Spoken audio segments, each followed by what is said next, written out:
Hi, I'm Julie Stewart-Binks, host of Call It a Night. As we celebrate Thanksgiving, I wanted to take some time to let all of our millions of viewers know what I'm thankful for. Firstly, God damn it, guys, I'm trying to thank you. Well, hurry it up. We want to go home. This would never happen on Canadian Thanksgiving.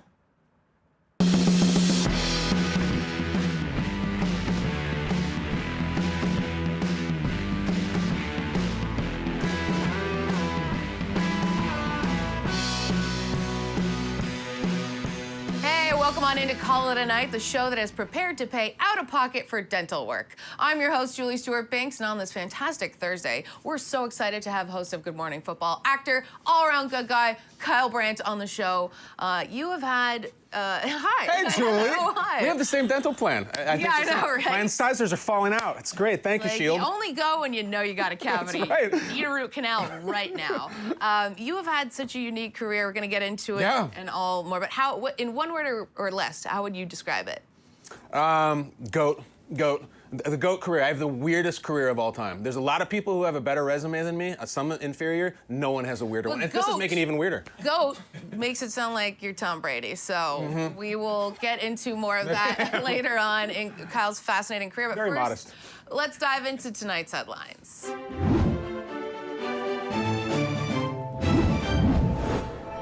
After Tuesday's game against the Thunder, LeBron James became the first player with a triple-double against all 30 NBA teams. Similarly, Carmelo Anthony became the first NBA player to be deemed a triple non-threat. LeBron... Right out of the gates with that. Just it. Carmelo Anthony joke. Bad. LeBron told an official during the game that he is playing defense this year, specifically a full-court press on his hairline. It's true. I feel bad making jokes about guys losing their hair. Not me. I'm blessed.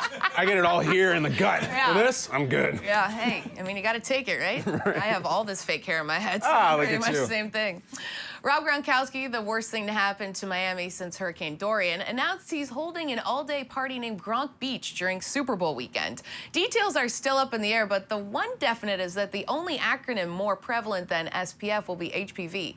Oh, Gronk is good at catching things, right? Yeah, hey, That was his job. I hope he's safe. I like Rob, sorry. Yeah. Great hair. Everyone there will have it anyway, so. I'm open. 2 months after going on a Twitter rant saying he'd never play for the NFL again and insulting team owner Robert Kraft, former Patriots player Antonio Brown's savings have run out. That's it? Always got an ING account? That's the savings? Speaking of which, Brown apologized to Kraft on Instagram, a post which was liked by several Patriots, including Tom Brady. And with a depleted receiving core, it's about the only chance Brady's had to hit a post all season. Hey. Hey. Brady's getting double dipped in this segment. Oh, Come on. yeah, double dipped, even though they're still 9-1. So Yeah, joke's good. on everyone We'll talk else. about 'em. Steelers quarterback Mason Rudolph said he regrets his actions that led to getting clubbed in the head with his own helmet by Myles Garrett. He went on to say he regrets his actions that led to getting clubbed in the head with his own helmet by Myles Garrett.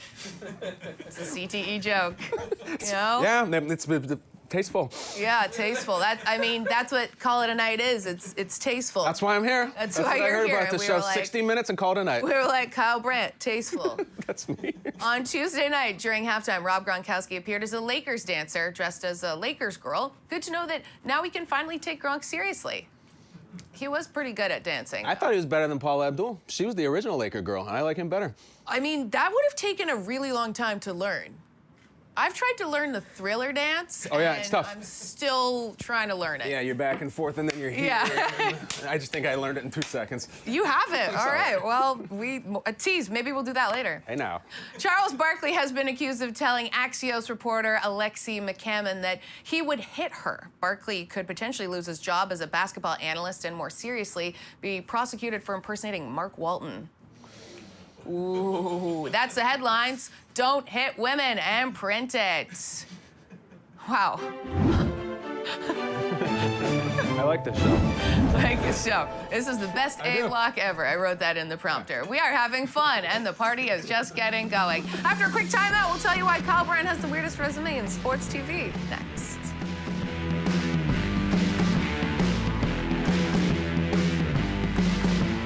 I'm Darren Ravel, and I had to call it a night.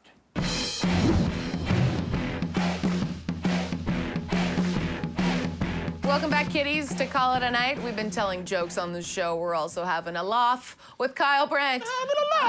Sports broadcaster, host of the show Good Morning Football on NFL Network. And that's where I want to begin because we talk about your career being so interesting, the resume all over the place. Yeah.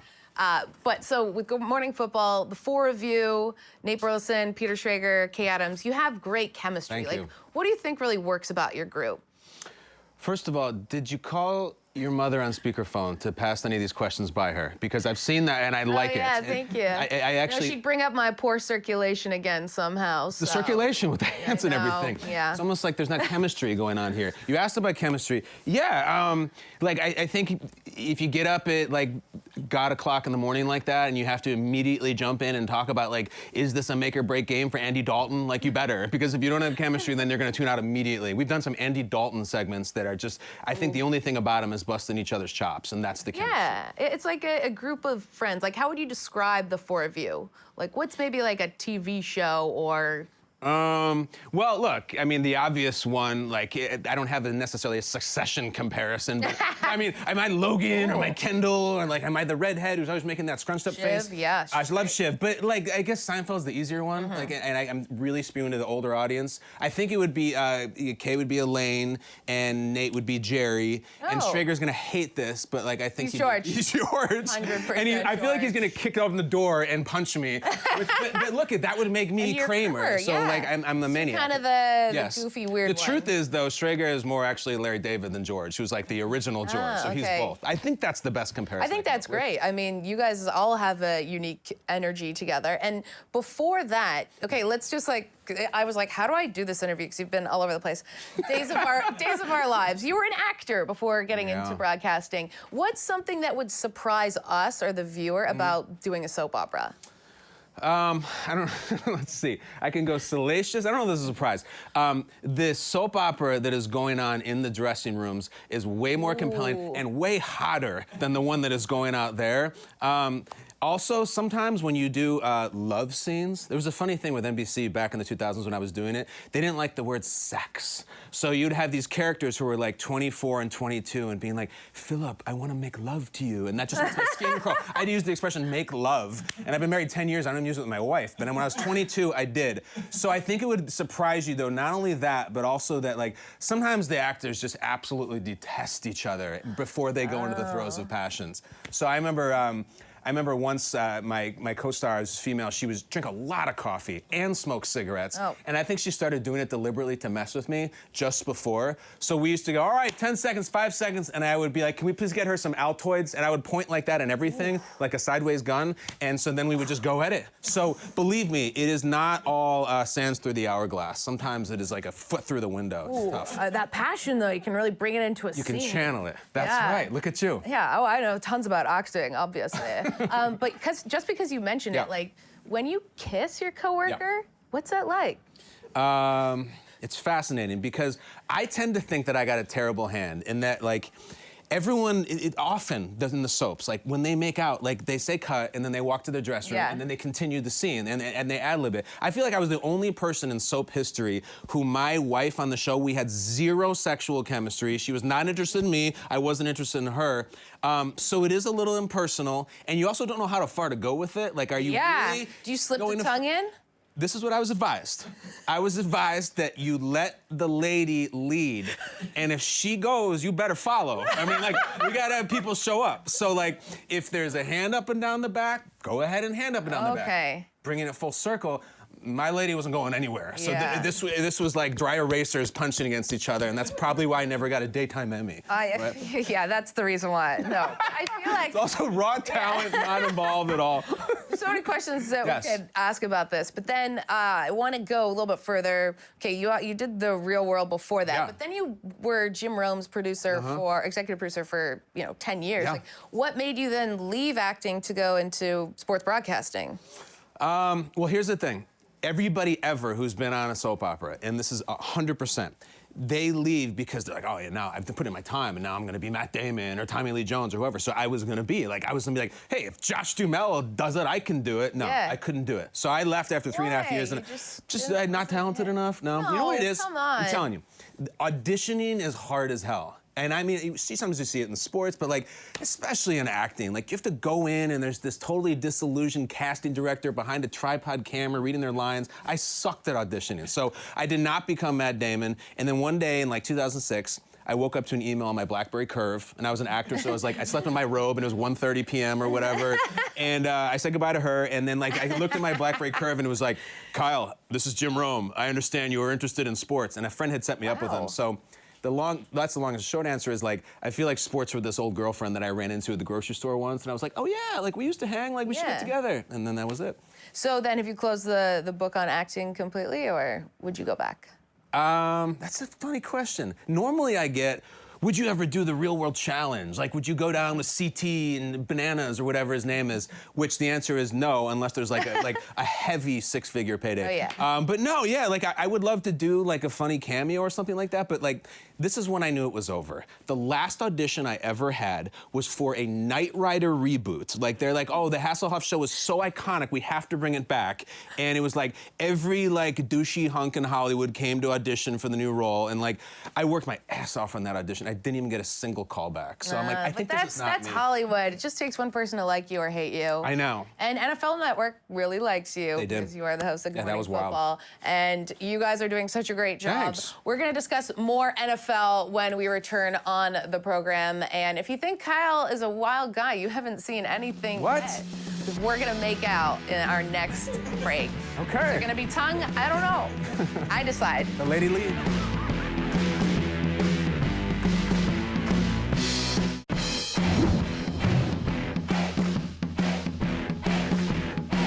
Welcome back, everyone. We're so close to American Thanksgiving, not to be confused with Thanksgiving, which happens in Canada earlier this year, second Monday in October, for all those inquiring minds.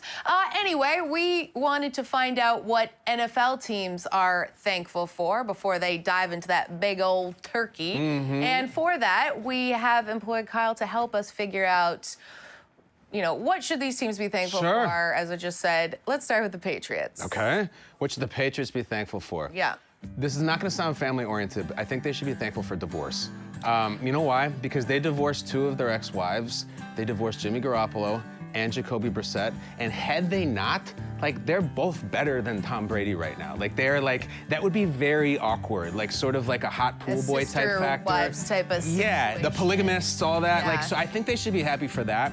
And I think they also, Julia, should be happy for documentaries. I don't know if you know this. This is the Patriots documentary week, where their little field agents and everything go out and find everything bad said about them, and then they put it in the documentary after they win the Super Bowl. So we could be in it right now. Like, if we want to say, hi, the Patriots can't run the ball and Brady looks washed up. Don't you think so, Julie? Yeah, I think that Tom Brady should stop making out with his son. Okay. Cut it, put in documentary, that's it. We gave him a clean edit point and everything. Yeah. Documentary. That's gonna be you and me. JSB and KB, we love you, New England. Who the hell is that? They'll know you, but I mean, but that's great. I didn't know that. Okay, so they're thankful for all that great content. Divorce and documentaries. Divorce and documentaries. And that maybe Antonio Brown's not living in Tom Brady's house. He gone, that we know of. That we know of. He'll be back. Big house. Okay, next up, Detroit Lions. What should they be thankful for? Oh, man. You're going to start with the easy ones. The Detroit Lions should be thankful for Simba, because that way the Detroit Lions are only the second most disappointing Lions this year, right? I mean, did you watch that thing? We're up at Pride Rock and he's got dead eyes. Dead eyes completely. Sort of like the Matt Patricia standing on the sideline, like Rafiki is holding up in the beard and the pencil. He's like, please win for us, Matt Patricia. He's just dead. There is no Hakuna Matata whatsoever. Well, that's a nice positive spin. I think so. I would have said they'd be thankful that Mike Babcock just got fired in Toronto, so Detroit is still the haven for hockey, because I'm just going to put a hockey spin It's on Canadian Thanksgiving coming up. What are you guys thankful for? Brian Adams? What do you guys like? Oh, Mike Myers, I'm thankful I love Mike. I'm Rachel McAdams, thankful for her. Rush, sure. Yeah, Ryan Gosling on that. And yes, the Detroit Lions need a little rush, like in the running game, right? Football. Football, what baby. Else you got? Let's get back. Speaking of rushing, New York Jets, what are they thankful for? Thankful for Foo Fighters. Okay, I'll tell you why. Did you know that Adam Gase's deal is that he sits in his office and he eats pizza, even for breakfast, which is a psychopath move, and he just listens to Foo Fighters. That's his thing. He just rocks out, Give Him the Fly, Monkey Wrench, and I feel like that's the only thing that has kept him from jumping out the window. It's just Dave Grohl. I think they should be very thankful for Foo Fighters. I mean, how many like jams is he listening to of Foo Fighters? Like, they have so many. And they're great, yeah. They go deep, and I mean, like when your quarterback like gets mono, like you have to go deep. Which I know that was months ago, but you got to be kidding me that the New York Jets, who have had guys like Joe Namath, who was kissing anything that moved, Mark Sanchez kissing anything that moved, it's Darnold, like the Cub Scout, who gets the kissing disease? What kind of crap is that? I know, why is it him? By the way, my roommate has mono, so... Is that true? Yeah. Congrats on the action to your roommate. Oh, I think there's a connection there. Okay. Let's move on to the Baltimore Ravens. What are they thankful for? All right, so a lot. Other than the obvious. Yeah, with Lamar and Mark Ingram, they got a guy. This is my favorite new player in the league. They got a guy named Patrick Ricard. All right, now let me tell you what's wild about him. He plays both sides. He goes both ways, all right? Not like that. I get accused of doing that sometimes, but I don't. Same. I'm on vacation occasionally. But he plays defense and offense. They call him Project Pat. It is like so 1920s or something like that. So he's my new favorite Raven, Patrick Ricard. Everybody watching, go and Google him. He's awesome. Okay, and they're also thankful for they're not the Baltimore Orioles. Oh my gosh, yeah. That's worse. Terrible mascot. Let's move on to the Saints. What are the Saints thankful for? The Saints are thankful that this is not one of those more unfortunate years where the Super Bowl is in like Detroit or Minnesota or Jacksonville, because I think they're going. Like this is Miami this year. This is when you know how the players get that playoff bonus, like a 20,000 for this. That's sort of a bonus in and of itself, right? The fact that it's in Miami, I get to go to the Super Bowl for work. So like I've muscled through that Minnesota Super Bowl, and the stadium's beautiful. That is. They always ask you, how was the Super Bowl in Minnesota? Everyone's like, the stadium was great. That's all they say. So Miami this year, they're thankful for South Beach. Yeah, well, the right team won at Minnesota. You're right. You're right. And did you think that that was how you wanted it to go? I mean, I was cheering for the Argonauts, right? So it's all Canadian. Rocket Ismail, great Toronto Argonaut. Yeah, but Miami, and it's all about the parties at Super Bowl, right? The game is secondary. Yes. At least. I remember in Minnesota walking down the sidewalk and like you passed like Diana Rossini or someone in the network wearing like a mini skirt and a dress, like freezing, and me and Schrager are just just freezing our balls off. It's a classic Diana Rossini move, wearing she gets after it. Skirt Relentless. in the winter. She does get after it. I didn't mean she does get after it. I meant No, I mean she's there. She's got energy. We ran into her on the sidewalk and we all had like a group hug. She was great. She's awesome. All right, well, lots to be thankful for in the NFL, including the Giants being thankful we didn't include them. Yeah. And we're not ready to call it a night just yet. We hit the streets. Find out next.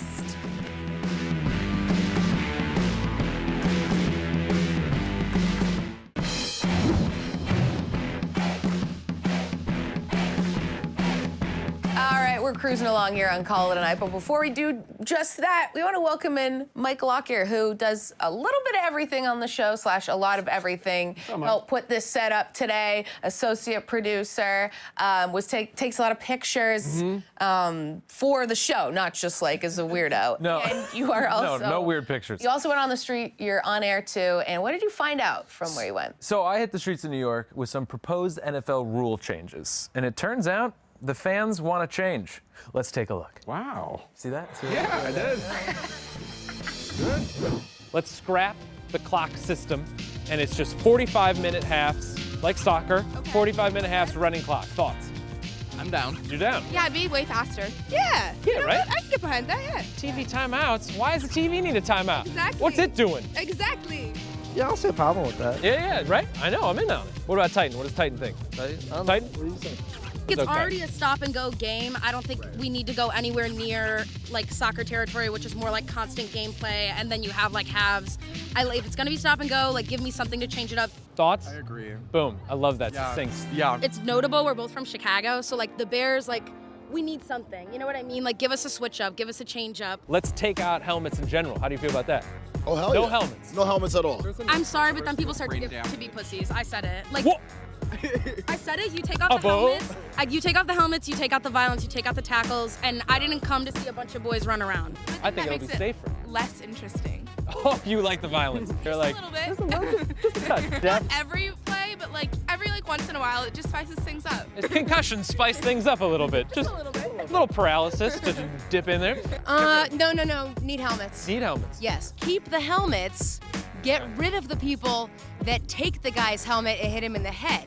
Just get rid of him. That's smart. Because he's really the asshole. Yeah. The other people are just playing the game. Well, then you should take away the pads, too. Well, that would have to come next. Take out everything, like. Take out everything. Boxers. Okay, just boxers. And like, yeah. Your friend here says that it's going to be football players wearing boxers or briefs, whatever their choice is. It's going to be just a mess of flesh out there. We're getting rid of overtime. We're doing it this way. It's going to be a kickoff. Oh, jeez. Oh, mercy me. Here comes Mike with the f***ing ideas. Okay. We change up overtime completely. The team's kickers alternate turns. They start at the 15, they kick field goals, and they go 20, and they go 25, 30. Whoever misses loses. It's called the kickoff.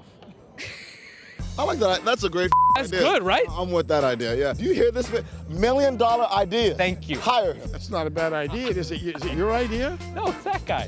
I know, I wish it was my idea. I'm just the pretty face that says it. Could you imagine if we got to a 70-yard field goal and someone makes that? That would make the highlight reel. Back 20, we go 30. No, I know. Don't think of the Bears. Don't think of the Bears kicking. Don't think of the Bears kicking. Roger Goodell, you got to do better, bro. That's all we're saying. That's all we're saying. Great. Thank you. Oh, come on. Come on. Good job. You found a couple ringers out there. I'm just one guy, you know? I'm just one guy. Yeah. So, Kyle, what do you think? First of all, great Parker game. Unbelievable red coat. I'm trying to pick who my MVP of the package is. There was the girl in the giant hat. It was ironically saying no helmets. Yeah. But also, I thought the strangest person was like, why did that person have a dog on his shoulder like a parrot? Like a pirate or something like that? Where did you It was a choice. Oh, he walked up to us. Yes. In fact, yeah. Oh, yeah. Me and my dog Titan? No, our head writer had a Boston Red Sox hat on, and he really needed to talk to him about New York Giants beating the Patriots. It's incredible. With a dog on his shoulder. But like as if the dog it was fine. Like he does it all the time. The dog was named Titan? Titan. Is that right? Yeah. It's interesting because the Titans now have Cody Parkey as their kicker, who's made one of the great kicking mistakes. So it was actually meant to be. It was meant to be. I'm actually in for the kickoff. Yeah, I'm in it. I know. I think it does work. Everyone is in. Like the shoot. Everyone is in. I would just think, though, that if you go farther and farther, we got to wrap it up. Like, Al Michaels needs to go to bed. I think you do it like Papa Shot, and you have the goalpost move left and right in the last 15 All seconds. right. You got to time it. So many great ideas on the show. Thank you for spurring that on. Great piece, great insight. And I'm just gonna great hosting. Okay, we're almost ready to call it a night, but make sure you follow us for exclusive content like more Thankfulness with Kyle Brandt at Fubo Sports on Twitter. And you can also find episodes of all of our Fubo Sports Network shows for a limited time only. If you subscribe to our Fubo Sports YouTube channel, don't forget you can stream us 24/7. The show's on all the time on fubosportsnetwork.com. Kyle, thank you for joining us here today. And where can people see you next and find all your greatness? Oh, at Kyle Brandt on Twitter, and I'm on MySpace somewhere or something like that. I'm so happy I'm cuddling this pillow. It's like I don't want to leave. I thought you were scared. You were like, maybe a little bit. I'm just so right at home. I like this show.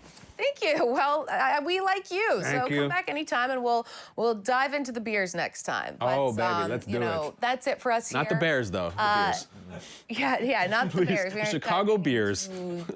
Better team. Okay, so make sure you guys also check out Drinks with Binks Friday at 8 p.m. on Fubo Sports Network as we sip on some Canadian beer with former NHLer and broadcaster Ron Duguay. And we're going to call it a night, but however you may call it a night, we hope that it's a good one. Which prompter, which camera, Who knows? I don't know. It's the end.